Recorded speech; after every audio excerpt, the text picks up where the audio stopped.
menacé par de puissants voisins. Akaz, roi de Juda, est dans une situation délicate, alors qu'il songe à une alliance diplomatique. Le prophète Isaïe vient lui rappeler l'alliance avec le Seigneur, qui ne saurait abandonner son peuple. Invité à demander un signe de la protection divine, le roi feint de s'abstenir par respect, en fait, pour éviter de subordonner au ciel son pouvoir terrestre. Alors le signe lui est imposé, mais c'est un signe paradoxal. Dans un contexte de guerre, c'est l'annonce de la naissance d'un enfant évidemment incapable d'exploits militaires.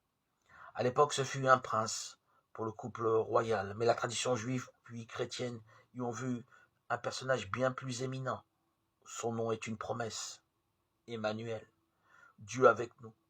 Sans doute Dieu a toujours été avec son peuple depuis qu'il l'a libéré de la servitude et lui a donné une terre.